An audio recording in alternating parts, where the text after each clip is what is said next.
With that being said, let's just go ahead and begin. So for those who don't already know who you are, could you tell us who you are and what it is that you do professionally? Well, I am Armando Madrid. I'm from Mexico City. Most people think that because of my last name, I live in Spain. That's not the case. It's my last name. And I have two jobs. Right? So one is a financial advisor, an independent financial advisor. And the other one is I work for a reinsurance company. So I have a pretty normal job. And these two jobs help me to, purchase all these clothes and sustain this hobby that I have. So you do consider it to be a hobby? Yeah. I mean, okay. It's especially Instagram is like a hobby, and trying to be involved in this tutorial world is like a hobby for me because I really like it a lot, and I like to treat it as such, and it has its benefits, and a lot of friendships have come from that. So that's a very interesting employment. I was going to say employment history. That's not the correct word, but those are very interesting positions that you have. It seems like those are positions that require you to actually dress up to go to the job. I know a lot of people who are involved in menswear don't necessarily have jobs that require them to dress up to go to them. So what is your kind of experience in the workplace with the way that you dress? Yes, we are required to dress up to visit some clients, and right now with the pandemic, even with meetings, I like to dress up so that they see a professional image, and they don't feel like they are talking to any advisor. And it plays an important role with the clients because they like what they see. So you have to pick up certain colors and try to apply this color psychology. So to use that into your advantage. That's interesting. So you actually use it as a tool to be more persuasive? Yes, exactly. I see. I mean, it also depends on the kind of client, right? I mean, if it's maybe I'm talking to someone that has a business and it's but let's say it's a manufacturing business, I may not dress up as much. I will wear just a shirt and try to be as casual, or maybe a polo, because that's how they like to dress. But if I'm talking to someone that, I don't know, it's an investment or something like that, I try to dress up so that we are kind of in the same image. Sort of on the same level, so to speak. Yeah. Okay. Exactly.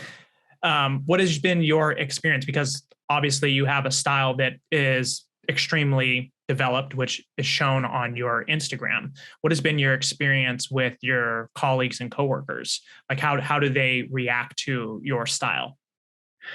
Well, I have never asked them, but it's funny because I think that in Mexico people don't like to dress up, and if they are forced to wear a suit or a jacket, it's like the worst nightmare for them.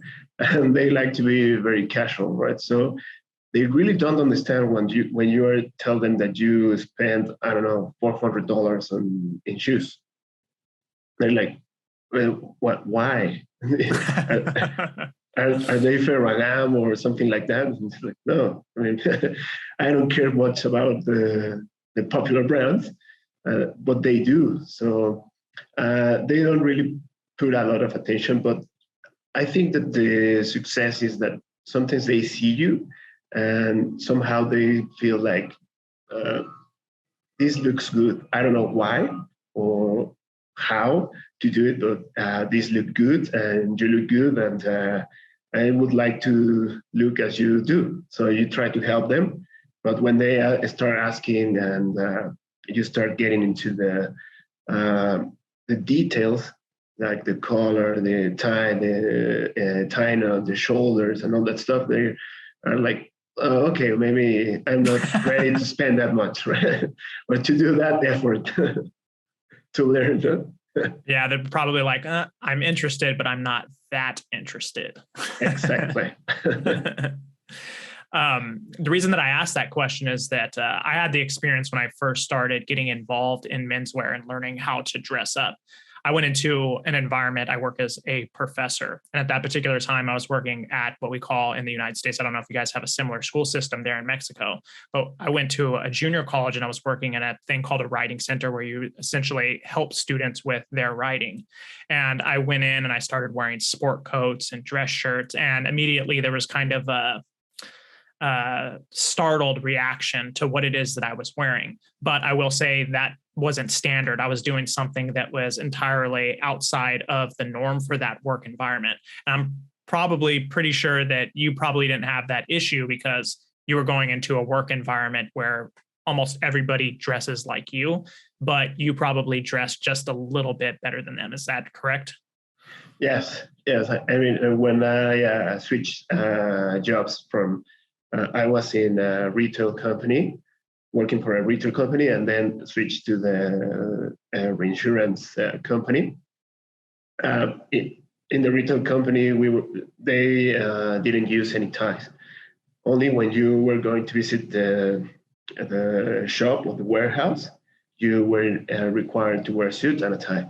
But when you were in the office, you didn't require the tie. And when I switched to reinsurance company, we were required to wear a suit or a tie. So you can use sport coats and pair of trousers and your tie. And then I was like, I started there working there at maybe, if I don't recall badly, December the 9th, 2019. And by the end of December, they gave the notice that you didn't need to wear a tie anymore. So I was like, what? I was perfectly fine. I mean, I was still wearing them, and I think it's good to have maybe bold words. When you want to wear a tie, wear it. If you don't want, don't wear it, and you can choose to wear one or not. So, well, I stick to it, and it had worked out well. So they said that it wasn't required, but it was you could still do it if you wanted to. Yes, exactly.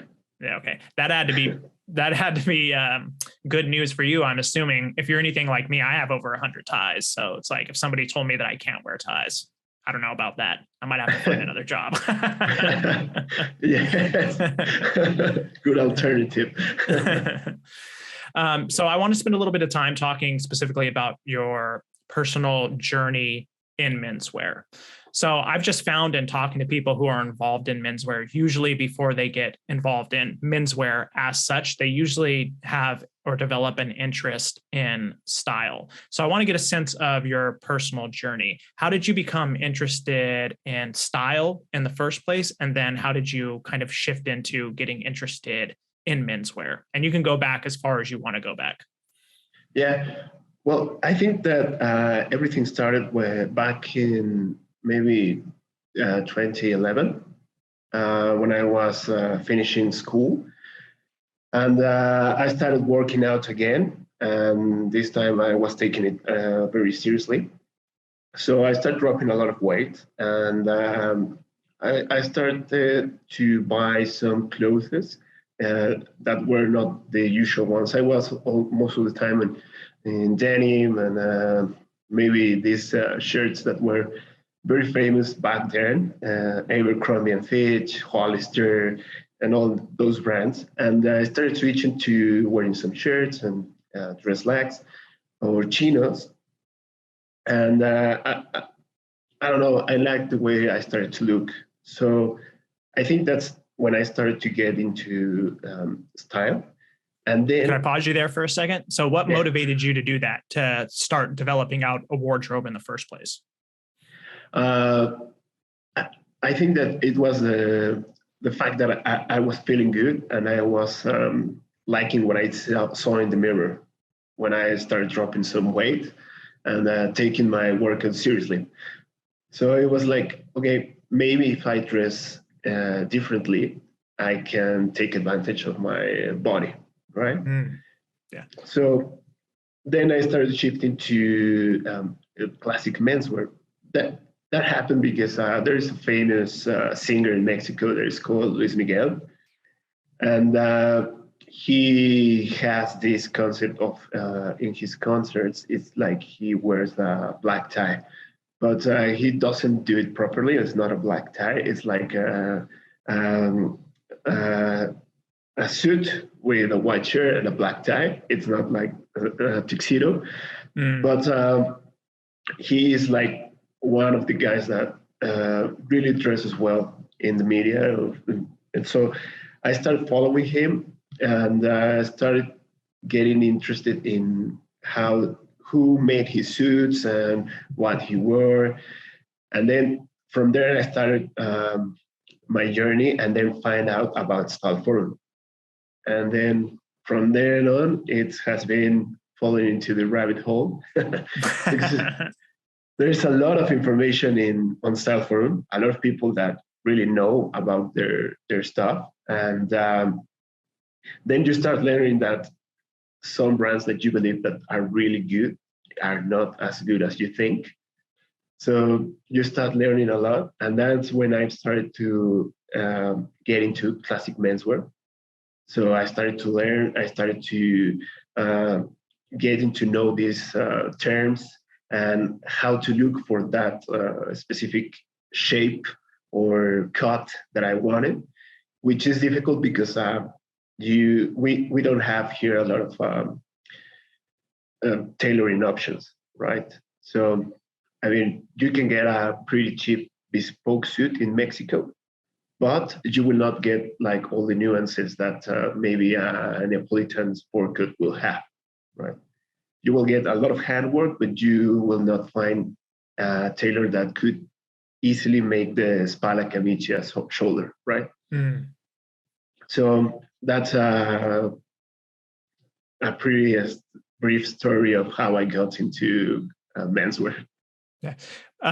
Give me a sense of how old you were. I'm having a little bit of difficulty following kind of the trajectory. So you said in 2011, that's when you started lifting weights again, started getting interested in style generally. About how old were you then? 24. 24. And then when you ventured into classic menswear, you were about how old? I started probably January of 2011 when I started getting into style and working out. Then by the end of that year is when I found out about Style Forum and I started posting. So it was in that year when I started the whole journey. Okay. So at that time, did you have a position that required you to actually get dressed up, or is this just something that you were pursuing in your own free time, so to speak? Yeah, I started working on an IT company, and it was required. And I needed to wear a suit to see our clients and all that stuff. So I started getting into menswear, and that's when I started also getting interested in, I want this suit and this pair of shoes and this kind of stuff. But I was making the mistake of a newbie, buying branded clothes, right? I didn't know about much. And then I found out about Style Forum and started learning about what was really going on with these brands and what should I look for. I see. What do you think made you passionate about it? I can see clearly that both you and I are similar in this way. Like most of the people who are probably listening to this, we fell down, as you put it, the rabbit hole. But what do you think about classic style made you fall down that rabbit hole? What specifically about it intrigues you so much? That is a tough question to answer, but I think that one friend has this phrase or quote on his Instagram. It's in Spanish. I will try to translate it, and it says something like, vestir bien hoy en día constituye el verdadero acto de rebeldía. So the translation will not be exact, but it's something like to dress well today is the true act of rebelcy, something like that. So rebellion. Yeah, because what the essence of the phrase is like, today in a world where a lot of people like to dress very similarly.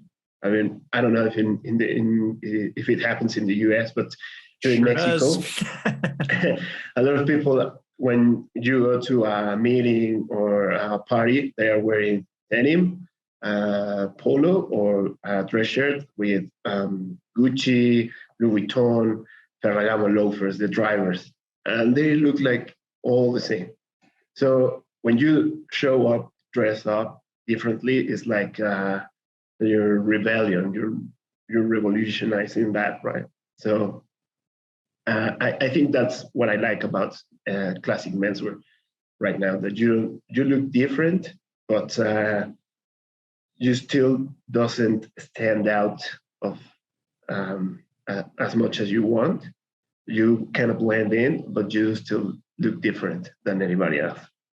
Okay, that's interesting. I've talked to people involved in menswear, and it seems like some people are more, how do I put it? I want to say resistant to the attention that they receive when they dress up in a classic manner. So, for example, I was speaking with Charles Yap, who is working to establish the decorum in Singapore currently. And he was telling me that his experience when he started dressing well, just going on to the public, I don't know if it's tram, subway in Singapore, and it's like a lot of people would stare and look at him, and he found that to be very, very uncomfortable for him. And I, on the other hand, I was a bit of the opposite. Like, I noticed when I started dress well, people would notice me. And I actually, if I'm being completely honest, I actually enjoyed it a little bit. I liked standing out and looking different, and I was able to embrace it.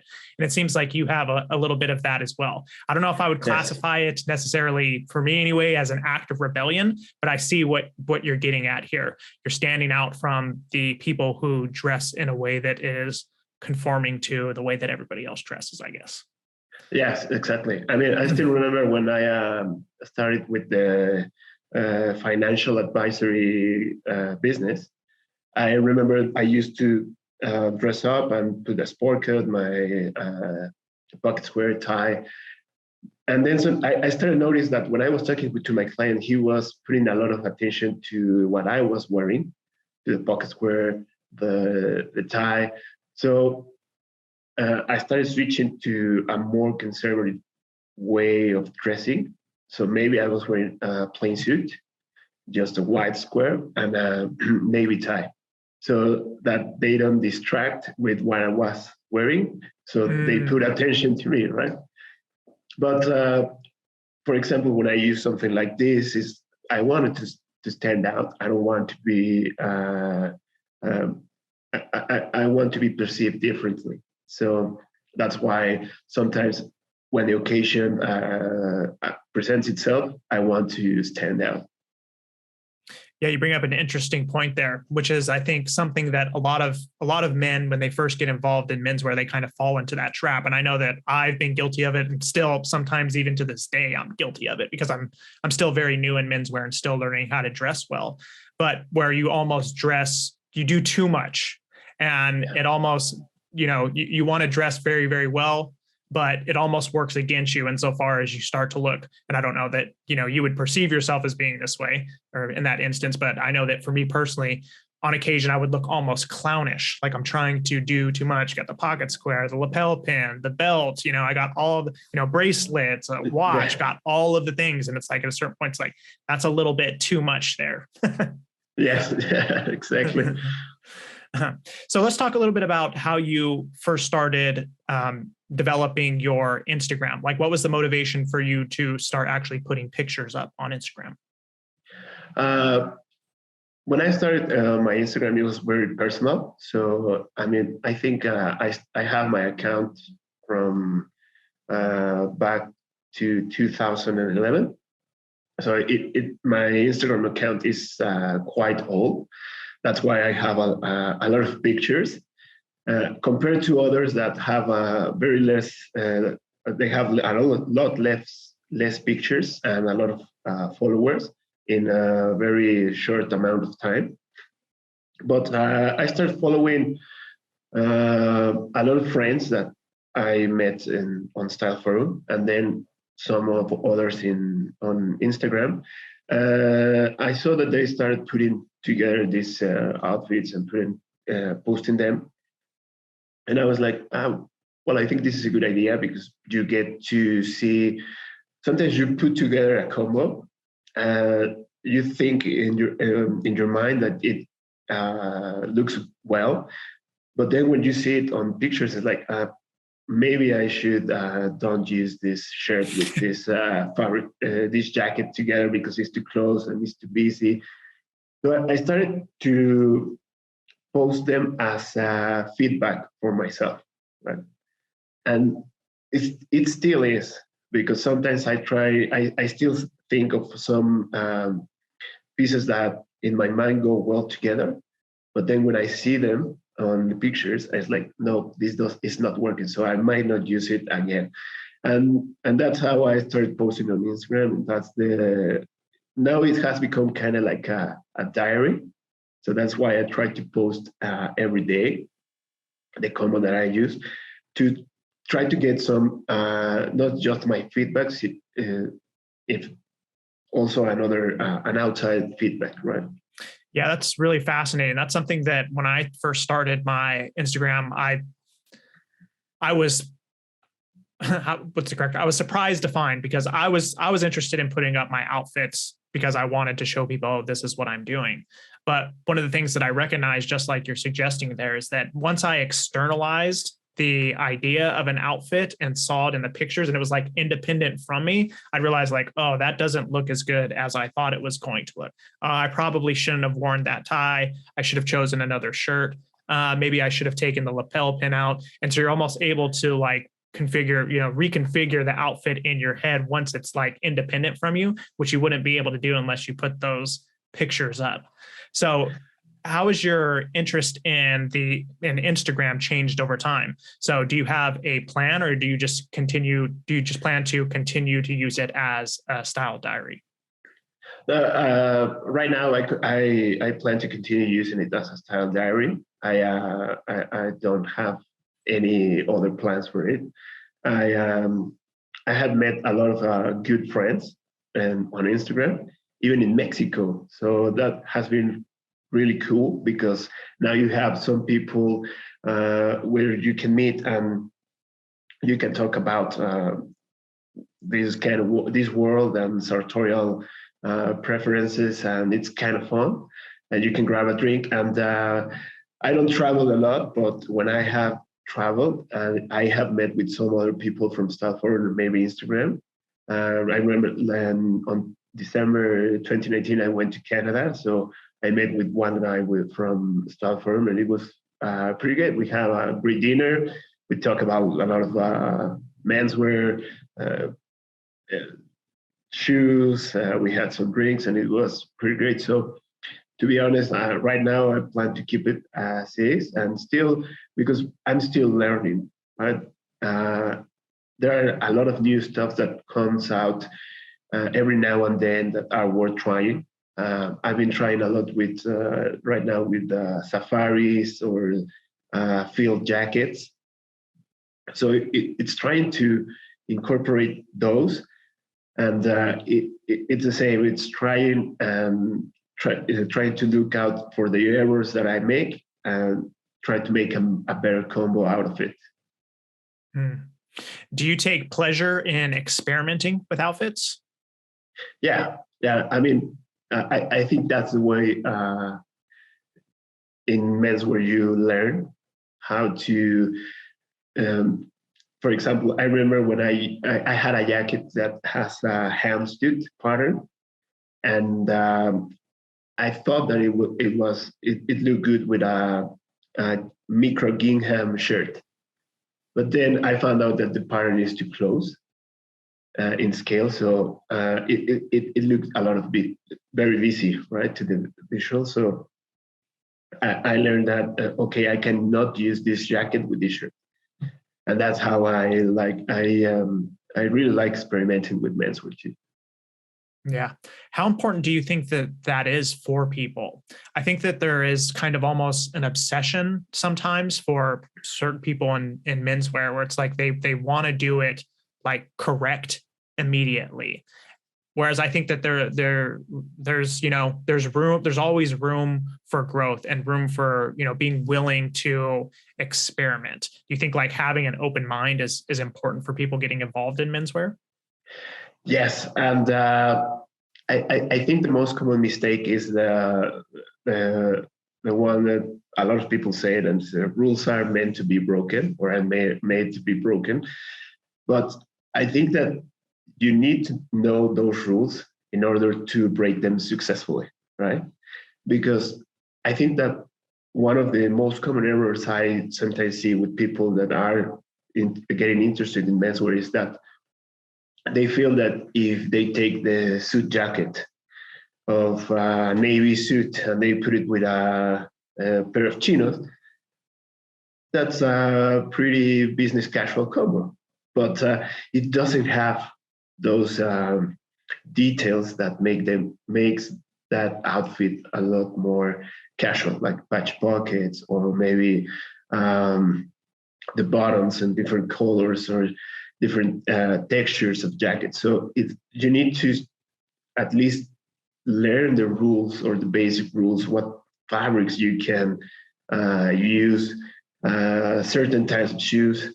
So I think that most of the errors that people make is that they try to break the rules immediately because they don't want to look old or outdated, because that's like a common mistake that people thinks, right? So it's like I'm not going to wear pleated trousers because that will make me look old, or high-rise trousers. It's like, well, there's a reason why people wear them, right? So I think that they should take that time to learn the rules or the basic guidelines, and then start breaking them. Right, it will be easier, because so I made that mistake also. I started like, no, I'm going to break the rules, and I can wear this with that, and then you start making some combos that doesn't make any sense, right? So how did you learn the rules? I remember watching on Style Forum.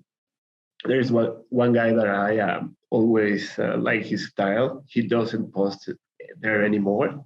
It's called Box Sartoria. I don't know if you have heard of him. Yeah, he has an Instagram too, doesn't he?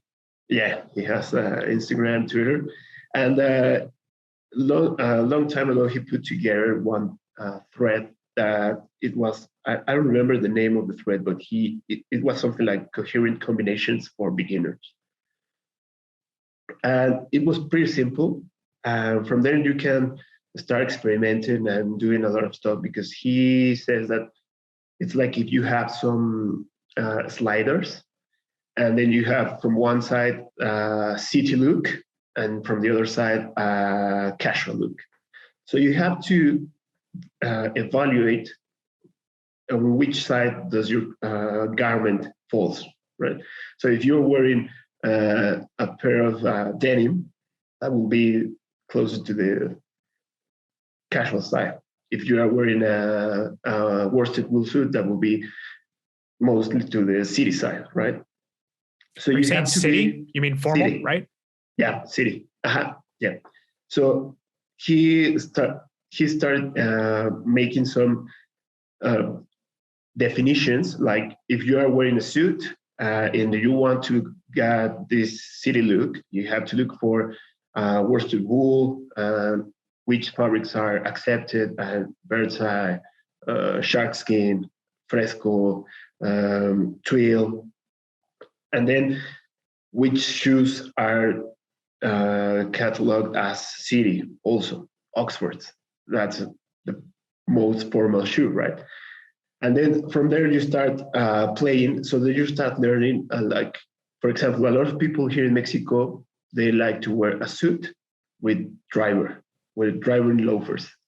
It's like driving loafers is super casual, and then you have a city suit. It's like it's not coherent, right? So he's not talking about the rules of menswear. He's talking about mostly of being coherent with your outfits, and that has helped me a lot because I started understanding um, which textures go with which textures and with which fabric with which fabrics and the shoes. So that has helped me a lot, and that's how I started. Maybe not learning the rules, but trying to be coherent with the outfits that I put together. Were there any other sources that you sought out when you were still learning? Uh, I think that most of them were threads on Style Forum. But to be honest, right now, I really don't remember because it was some time ago. It was only a decade ago. Yeah, exactly. What about on Instagram? Did you seek out inspiration from anybody in particular on Instagram? Uh, I do follow some accounts that I really like.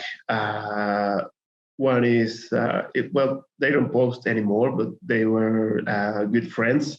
It was Jesse. I think his Instagram was Bursan Blog. Yeah. Colin, which was his Instagram After the was suit. After Suit. Yeah. Brian from Blitz and Patina. And those guys, we had a good relationship, and I found some inspiration on the comments they make, so I apply them to my to some of my outfits. So yeah, I have found some inspiration from them. Yeah.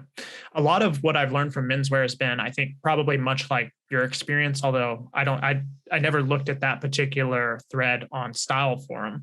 Much of mine has just come from fucking up. We'll just put it that way, making mistakes. But I would go on Instagram and just like, I'll anytime I see a combination that I really, really like, I try to, as best as possible, try to understand, well, why is this working as well as it does?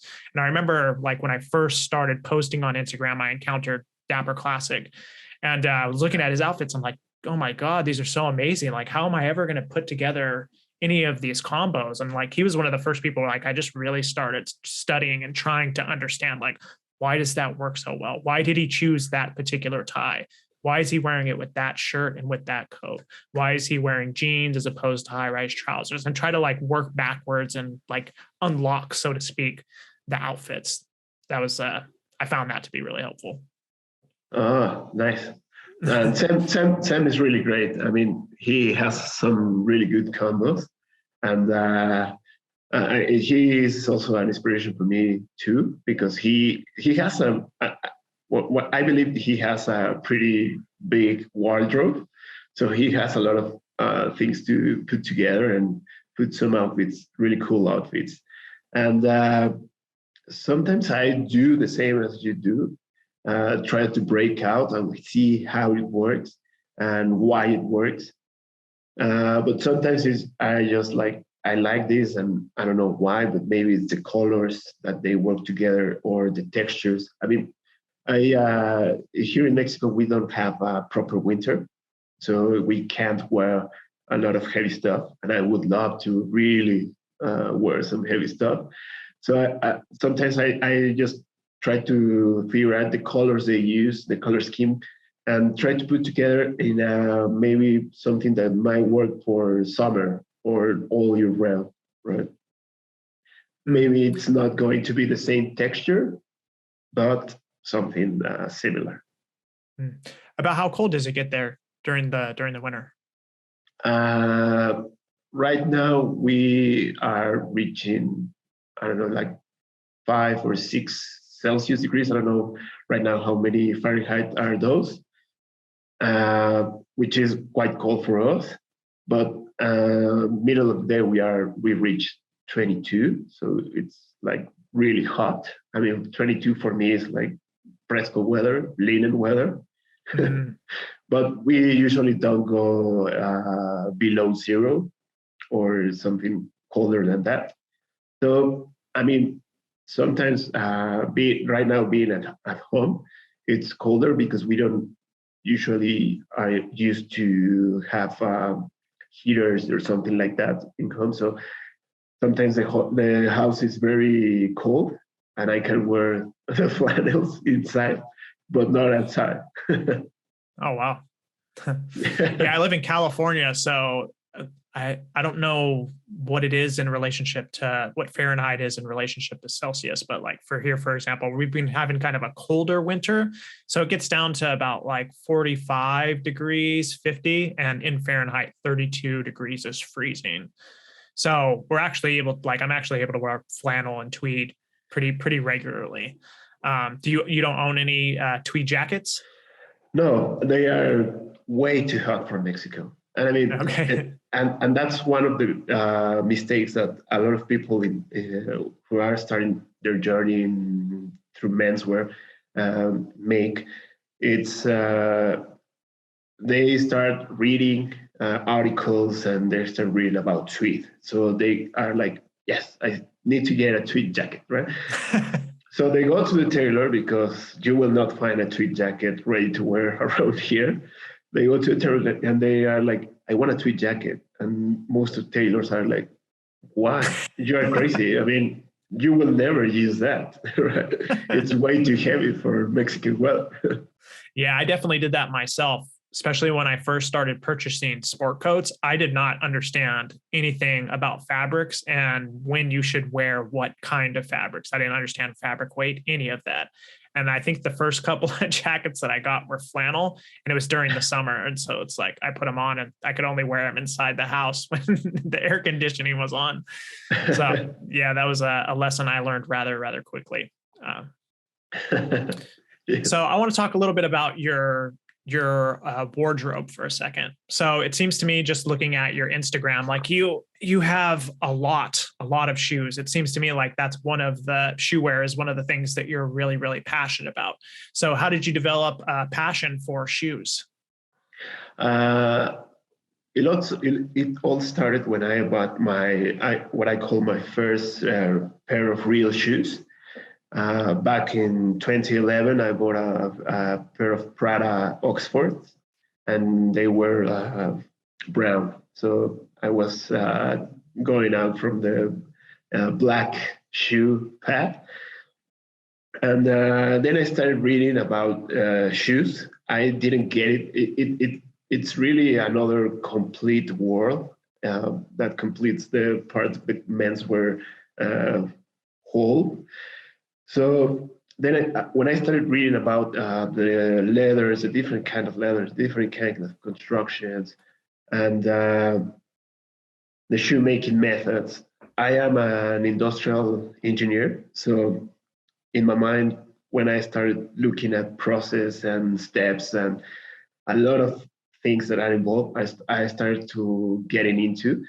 So I started researching about mostly the shoe making methods, right? So when I started reading about them and the difference between Goodyear welted shoe, the hand welted shoe, and Blake stitched, I was like, wow, I have no idea that a lot of effort and work was put into making a shoe.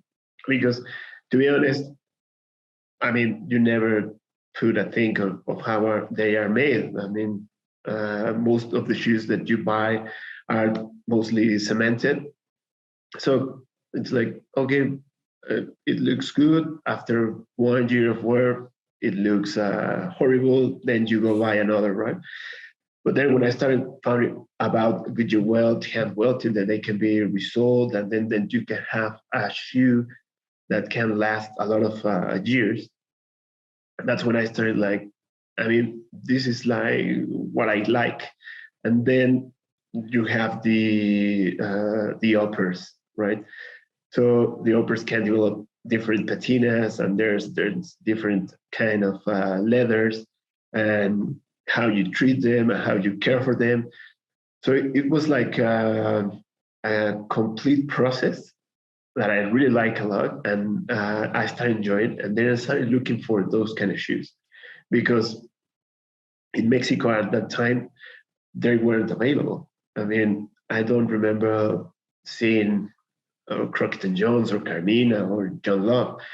And fortunately, they started coming. Some small shops from here started carrying them, but people really don't put attention to what are they buying, right? So if the shoe is expensive, they might buy it because it's expensive, but not because of what it means and how you should care for it. Because most of us we buy shoes as an investment because we can wear it as a lot of years and all that stuff. That's how I started. Right now, I know that it doesn't look like an investment because I do have a lot of shoes. It's more like guilty pleasure or something like that. I'm not here to shame you, just so you know. So it's not an investment anymore, but I definitely, for example, I still have those Prada shoes, and they are going to, this year, they're going to be like 11 or 10 years old, and they're still in perfectly good shape. I mean, those were the first shoes that I started wearing to parties, weddings, to the office.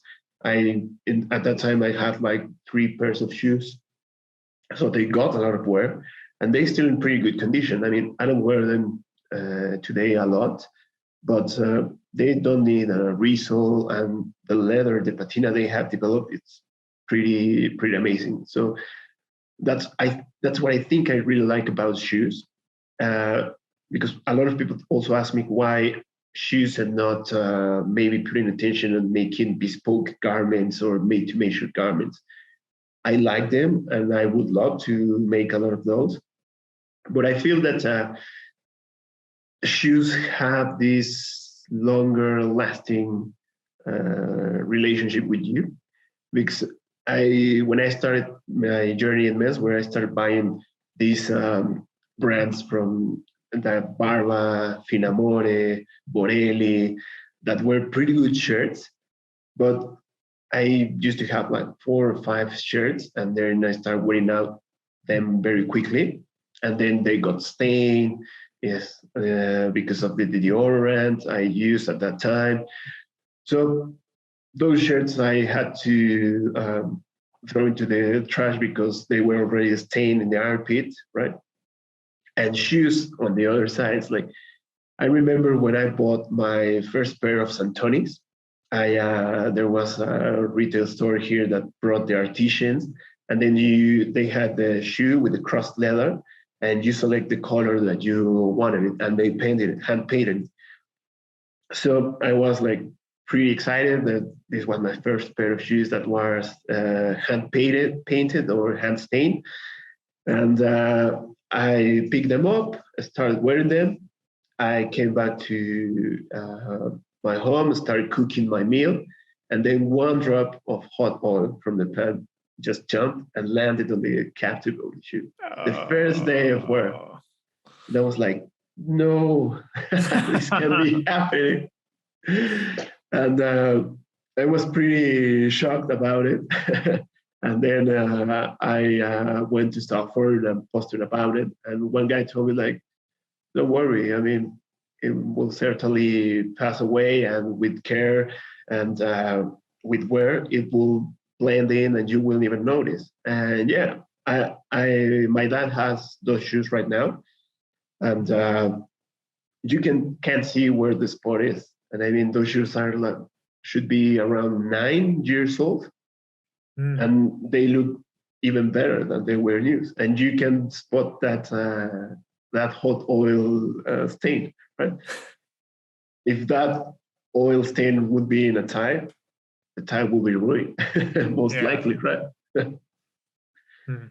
How many pairs of shoes do you own, if you don't mind me asking?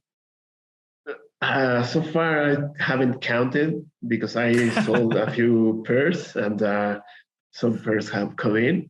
But I think I'm around 30. So, I mean, I think that for the average guy, it's a lot. But for the average shoe guy, it's not that much. Yeah, I was gonna guess about 50. I never went through Yeah. and like counted on your Instagram or anything, but I was like, that guy seems like he has about 50 pairs of shoes. Yeah, no, around 30. I'm still not that high. Yeah. One thing I noticed too on your pictures on your Instagram, you do a really good job of like feeding the algorithm, so to speak, because you split up your photos and like you have like 5 or 6 really clean, high definition shots of your shoes. But also, it's interesting to me is like your sock choices. You have very interesting selection of socks. How do you go about choosing what socks to wear with your shoes and the rest of your outfit? That depends on the outfit. If it's a suit, I try to be as conservative as I can. But maybe a hand suit pattern, something that it's really small, or maybe a shadow sock. But I try to keep it with a solid color. But then when I use a sport goods and trouser combo, I, that's when I try to be creative and add these colors. And I think that it depends a lot of the trouser that I'm wearing and the shoes that I'm wearing. If I'm wearing maybe some suede shoes, I try to use something that goes it's coherent with the shoes and with the trousers, right? If I'm wearing maybe denim and some suede shoes, I also try that to be coherent, or boots to be coherent. So that's how I choose my socks, trying to be coherent between the shoe, the trouser, and sometimes I take into account the color of the jacket, or maybe the color of the tie or the shirt, just to pick up a little bit of the color. So if I'm wearing loafers, maybe the sock will show a bit more when I'm standing. So that is a bit of I mean, some people would say matchy matchy, but it's on purpose. No, I think it looks really cool. I think you have some. It seems like you have a lot of socks from. I can't recall I don't know how to pronounce the exact name of the company. I have a few pairs from them as well, but I think it's Vissel. Is it Vissel socks? Yeah, I have a few from them. To be honest, I don't know also how to pronounce. I asked once Ahmed, who is I think is the owner, but I really don't know how to pronounce it. I understand like Big Cell. I don't know how to pronounce it. That sounds kind of Italian. Yeah. Then the other socks that I have also that I really like are Bresciani, which those are Italian. And then there are also another brand that's called Mazarin from Maison Rouge, which is in France. And then I also had one from Amide Hadolin, which they are really cool. I think those are made by Bresciani for him. So those are really cool. And what I like about these kind of socks from Michel, Chaussette, or Amide is that the toe seam is almost like if it's non-existent. I mean, you don't feel it when you are wearing it. You said so the toe seam? Yeah, the toe seam. So it's pretty, it's hand linked. So you don't feel it when you are wearing them. They are very, very nice. I want to talk a little bit more about your wardrobe. So at this point, how do you go about deciding what it is that you're going to purchase? Just looking at your Instagram, it does seem like you have quite a few suits and quite a few sport coats, a lot of shoes, obviously. But how at this point, if you have a large wardrobe like that, how do you go about deciding personally like what it is that you're going to add onto your wardrobe? Right now with the pandemic, some of my purchasing preferences have changed because I don't know when we are going back to the office. So I've been buying some stuff that I can wear at home. I know. I apologize for interrupting, but is Mexico still in lockdown? Are you guys locked down still? Well, we are not in lockdown, but we are still right now. We are getting a lot of um, the virus is getting spread really, really fast. Even though people, well, I think that it's because a lot of people are getting vaccinated. So you don't feel if you get the virus and you don't feel the symptoms, well, you don't feel bad and you spread it. I think that yesterday we had like 25,000 new cases. So we have reached like 4 million cases in total. So it's spreading quite quickly right now. So we don't know if we are going to back to the office or back to a normal life. So right now, I'm not buying a lot of sport coats or maybe uh, well, yeah, sport coats is what I'm not buying most likely right now. I'm buying a lot of trousers, shirts, and shoes. Because I mean, the trousers will give me a lot of options with the sport coats that I have, as the same as with the shirts and with the shoes. And because mostly the sport coat is like you wear it for a virtual meeting, something like that, and then you can take it off, and it's not getting the use that I would like to have from it.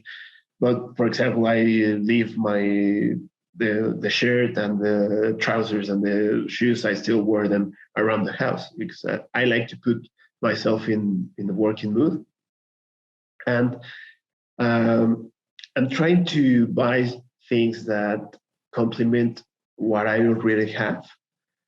So maybe if I buy a new sport coat, I'm trying to look out for something that it's different, or maybe that a pattern that I don't have. For this, I don't remember. I think this year I bought this one because I was in need of a green sport coat, and I really wanted it. So it's like That's I the need Emerald a Fresco, right? Spier Mackay, yes, Neo cut. yes, Yeah, exactly. beautiful color, beautiful color. Yeah, and I was like, it was long overdue in my wardrobe, so I saw it and I was like, yeah, no problem, I need it. So if I see something like that, I will grab it, right? But if not, I will try to use something that complements the what I already have. So that's how the pandemic has changed right now my purchasing preferences. Hmm. Did you pick up anything from Spier this season as far as sport coats go? Uh, I guess you this, probably don't. You don't purchase too many sport coats during the fall yeah, winter season. yeah, no, this season I haven't bought any sport clothes from them. What I did you pick up? do, I do, bought, but this is from a guy that sold a field jacket, a burgundy field jacket from Spier Mackay. I think that he didn't use it, it didn't fit well, so he sold it, and I bought it. It arrived today, so I'm still need to press it a little bit because it can all crease, and we'll see how it looks and Is how I that compare their it. is that their corduroy one? No, it's a wool one, but it's not. It's from I think it's from last season, Hmm. last fall winter. So it's not as heavy as the ones that they have right now because the ones that they have right now are quite heavy. Yeah, I actually So picked one up myself this season. I got the green houndstooth one. Yeah. that is And I was pretty surprised about how heavy it was. Not in a bad way. I still get, plenty of use out of it because like I said, it has been a rather cold winter here in California. yeah. Yeah. Yeah, I always ask Rick when the fall winter collection comes out. I send him the items that I like, and he's like, "Tell me which ones are suitable for Mexico." And then he tells me this one, or maybe none of this. Okay. What else did you pick up? Right now, I haven't bought anything from Spier Mackay. I was looking at the Cavalry Trail trousers they released, but I didn't decide it. So I still don't know if I should get them. I don't know if they are going to be too heavy for Mexico weather. So Yeah, I don't have a pair myself, but I have a friend who picked up a pair and he said that they're really heavy, really, really heavy. So I don't know if they would be weather appropriate for Mexico. I thought about picking up a pair myself, but I really wanted to get the stone ones. And I was going to pick them up during their boxing sale, but somebody grabbed the last ones before I got to them. I was like, damn it. That's the story with Spier Mackay. Yeah, I know. I'm like, man, why don't you guys? I don't know. I don't know what goes on behind the scenes, but I'm like, why don't they have more inventory? Why don't they have more inventory? I mean, I think that right now they make a lot more 44L jackets. That's the one that I wear. But I don't know. 44L, maybe, you said? yes, maybe. Okay, so you're rather tall, are you? Yeah. How tall are you? 6'1". Oh, okay. And but I don't know, like maybe 2 seasons ago, they used to make like 5 or 4 44Ls. So they went out fast.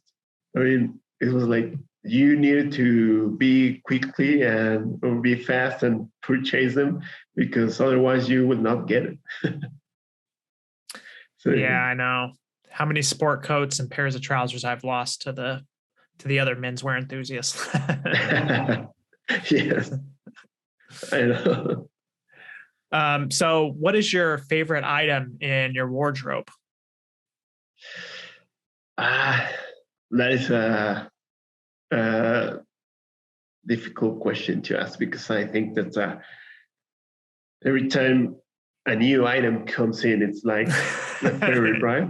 Yeah. But I think that right now, my favorite item is this green sport coat because I really wanted it for a long time. I am a big fan of golf. So, the Masters, the green jacket, and it was like, I need a green jacket. I know that a lot of people hate it because of the Master, but I love and I think that as long as it's the right tone of green, it would look pretty amazing, right? And I wanted to buy the most green Fox Air suit that Spier Mackay released this season, but the trousers were sold out in my size, so I one thing that I love from Spier Mackay is that I can get the jacket I need and the pair and the size of trouser size I need. The problem is that when it's out of stock, the regular trouser doesn't work for me. I wear 35 contemporary, so usually a 44L will come with a 38. So 38 doesn't work for me. It's like really, really big. Yeah. And I was like, well, I missed that one, but it was a really cool suit. Yeah, I was eyeing that one myself for a while, but man, I was like $600. I think it was at one point. Might still be at that. And I was like, oh, I have this weird thing where it's like I'll spend $600 over a period of like 2 months, pick up 2 or 3 sport coats, something like that, but to spend $600 all at one time, it's like soul stinging. I'm like, oh, $600. I don't know. So I could never convince myself to actually pull the trigger on it, but I was eyeing that too. It is a beautiful suit. I need to invest in more suits. I don't know why I say I need to. It's not required in my workplace, but I love wearing a suit. It's a need. It's our need. Yeah. It's a hobby need. What, if you don't mind me asking, is the most expensive item in your wardrobe? The most expensive is, I would say, it's the 2 pairs of John Lugs. I recently got a pair of their Prestige line. So that one is around $2,000. It's a shoe, right? Yeah, it's shoe. Okay. It's a shoe. What kind of shoe? It's an apron derby, two-eyelet apron derby. The apron is hands-on, and then the quarters or the heel is one piece. So one thing that I like about John Love, first of all, is I got to try them in Mexico, so I know my size because otherwise it will be a huge bet to buy a shoe in that price that doesn't fit, right? So I got lucky that I could try them on when they were available here in Mexico. So I know what size I use in every last. So I can buy with confidence. And what I like about those shoes is that they use the least amount of parts, right? So it's like most one or two pieces of leather. So that's like really cool because they try to push these boundaries of making even hole cuts when you will not find hole cuts or uh, seamless heels in most ready-to-wear shoes, right? So that's like really cool, and that's why I like them. Well, I save up my money and they take them. I hope your dog doesn't, you have a dog, right? So I hope your dog doesn't have a taste for leather. Yeah. I mean, she, when she was little, she chewed on a pair of Carminas. Yeah. And, but well, luckily for me, I don't know why I sent some pictures to Carmina of the heel that was damaged, and they told me like, no, well, that is pretty much done, and nothing can be done. And they told me like, but we would like to send you a new pair, so they sold me a new pair, and I was like, oh yeah, pretty cool. That was back in 2018, so it was really cool. Yeah. So you got a new pair of shoes, and your dog got to live. Yeah. Which, by the way, her name is Carmina. Yeah, I thought that was the case. I had forgotten about that though. Yeah. Yeah.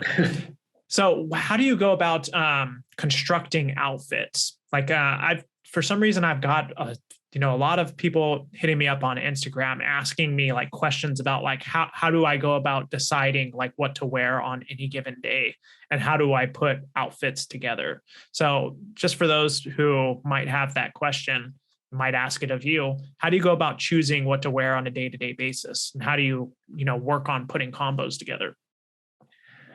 I try to put attention in one piece, and that might vary because, for example, if I get a new sport coat or a new jacket, I will try to build the outfit considering that piece, or maybe the tie, or the shirt, or the trousers, or the shoes, and I start building from there up.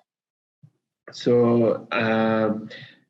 Sometimes when I buy, for example, when I buy this jacket, I was already thinking that I already have cream trousers. That was my first outfit that came up to my mind. It's like green jacket, cream trousers, and from there it's like, okay, what can I put? I tried to go the first time easy, and it's like my pretty basic shirt, so a light blue shirt. And then with cream trousers, it's like, okay, maybe light colored shoes would work well. Do I want loafers, or do I want to use derbies or bleachers? And then the tie. That's maybe how I started working out an outfit, starting from the jacket, right? So then if I start from the shirt, it will be the shirt, and then the jacket, and the trousers, and then so I don't have like one recipe of how I build an outfit. So I try to focus on one item that I want to wear that day and start building up from there. I'd say that I'm similar, but when I first got involved in menswear, I was watching a channel. You're probably familiar with it. It was called Real Men, Real Style. Have you heard of this channel on YouTube before? Yeah.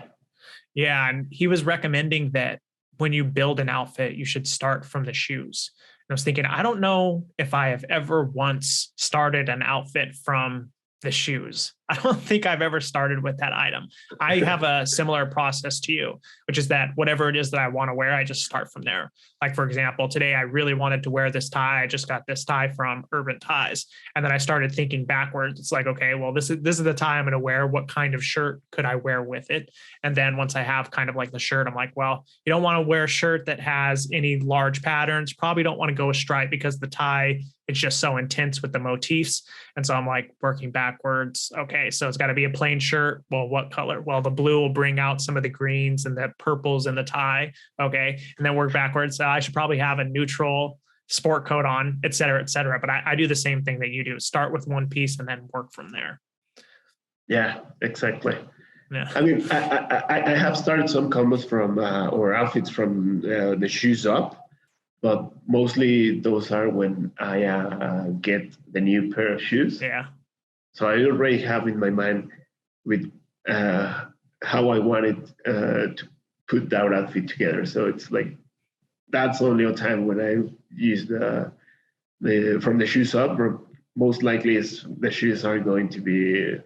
I mean, not the last part of it, but they are mostly to the end.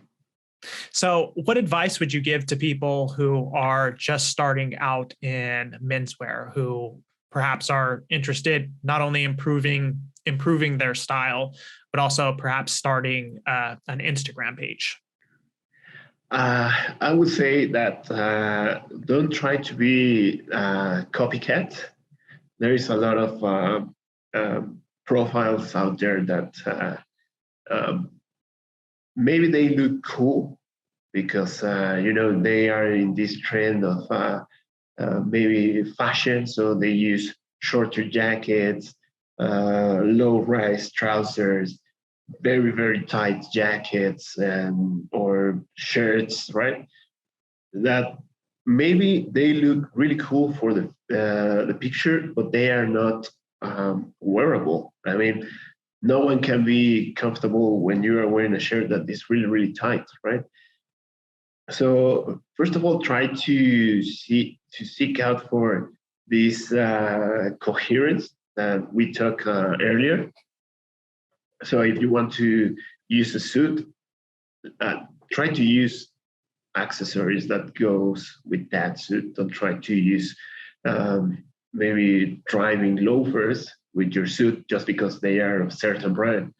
Um, so that would be my first advice. Like try to seek out for this coherence, and then learn about the fit. How should clothes should fit? You should be comfortable.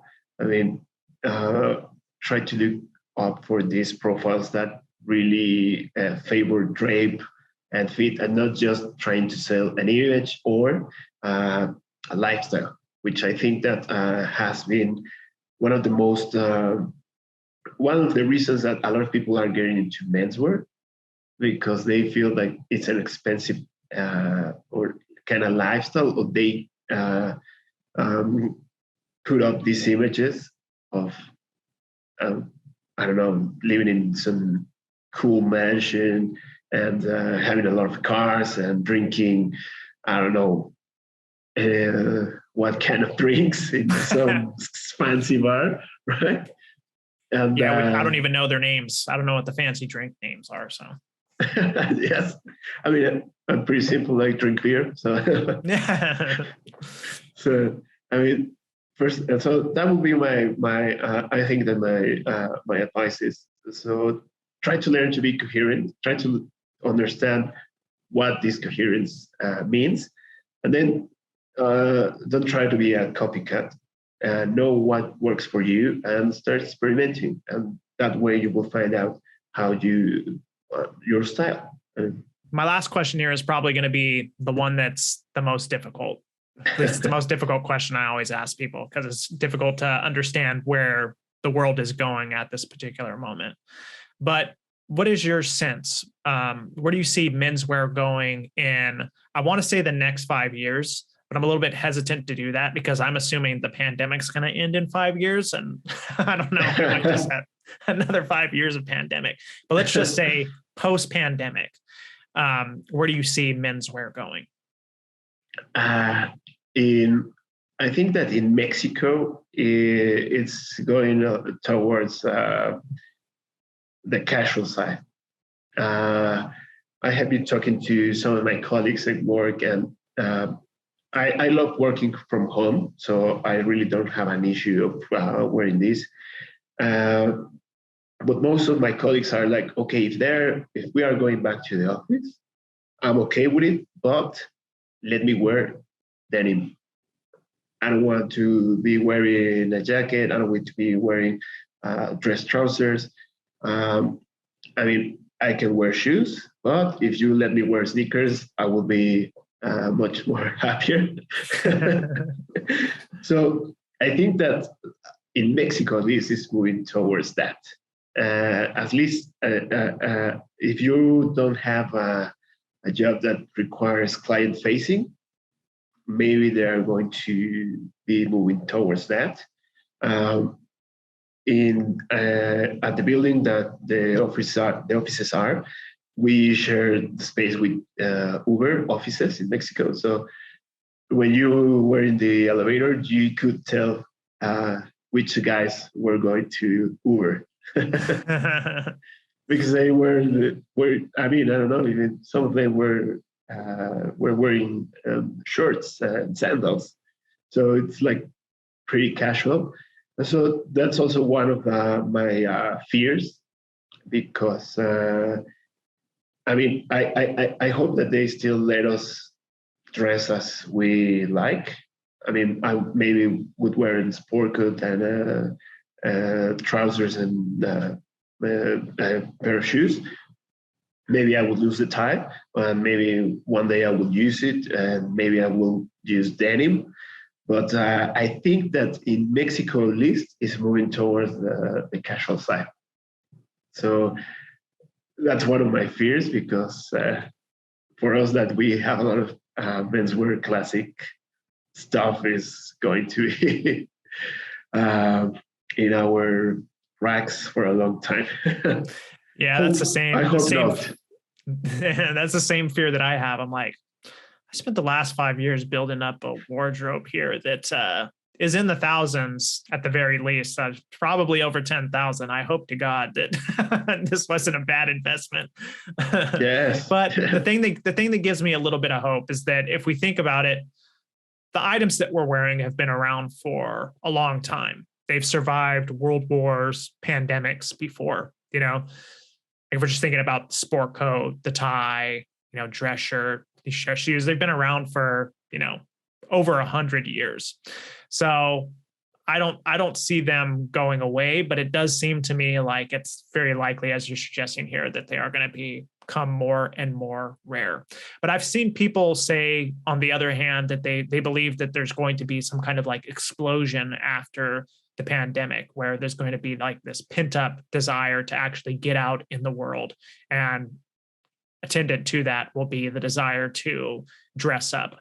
I have to say that I am pessimistic about this, because I do notice that the trend is more and more casual, like just even going to the store, seeing how it is that most of the people dress up compared to how they dressed up before. Seems like it's not going to be the case, but let's hope. Yeah, let's hope. Yeah. You didn't spend $2,000 on shoes to not wear them, I'm assuming. Yeah. Shoes are made to be worn. There it is. All right. Well, that's all the questions that I have for you today. I just want to say thank you very much for coming on and speaking with me, excuse me. But for those who don't already know who you are, which is probably going to be few and far between on my channel, could you let us know how it is that we could find you? Yeah, well, thank you, Barry. It was my pleasure talking to you. And this is my first interview in English. So, I mean, I have done some job interviews, but this was my first one talking about some hobby in English. So I hope it doesn't came out that bad. I definitely would not have guessed that. You speak very good English. Thank you, thank you. And You speak a lot better English than I speak Spanish, I'll tell you that. and as for how can you find me on social network, at Armando Madrid on Instagram, and I think that also in Facebook. I do have a small YouTube channel where in which I upload all my shoe unboxings and some other random videos. I don't have a proper video or proper channel like something like Kirby Allison or Preston Soda from the Elegant Oxford, and it's also at Armando Madrid, and that's pretty much it. It's the only social media that I have. All righty. Well, once again, thank you for coming on, and have a fantastic evening. Thank you, Barry. Same to you.